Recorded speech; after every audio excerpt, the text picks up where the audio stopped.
পছন্দের পার্টনার না হলে এই চারটা জিনিস না নেওয়া যায় না আর খাওয়া যায় না। চুমু খাওয়া, চা খাওয়া, ফুচকা খাওয়া, আর হচ্ছে একটা ফুল নেয়া। আহারে, একটু দুষ্টু কথা বলে ফেললাম তাই না? আচ্ছা ঠিক আছে, বললাম না বাবা। চলো, আমি কোথায় গেলাম সেলফ প্যাম্পারিং এর জন্য, তোমাদেরকে নিয়ে যাব। ছেলে মেয়ে আমাদের সবারই উচিত নিজেকে একটু যত্ন নেওয়া। এই যে আমি অনেকদিন বাসায় থেকে থেকে বোর হয়ে এখন গেলাম একটু সেলফ প্যাম্পারিং এর জন্য। কোথায় গেলাম বলো তো তোমরা? এখানে গেলে বেশিরভাগ সব মেয়েদেরই মন ভালো হয়ে থাকে। বাসা থেকে একটা রিক্সা নিয়ে চলে গেলাম সুকন্যাতে। ভিড় ঠেলে ঠুলে অবশেষে সুকন্যাতে পৌঁছালাম। আমার বাসা থেকে 5 মিনিটের পথ।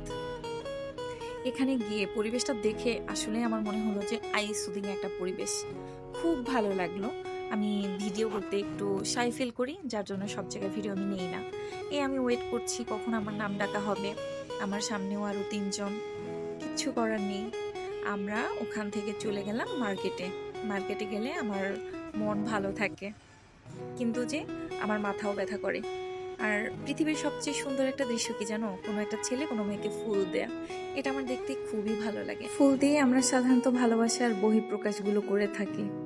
এটা কিন্তু বেশ মিষ্টি।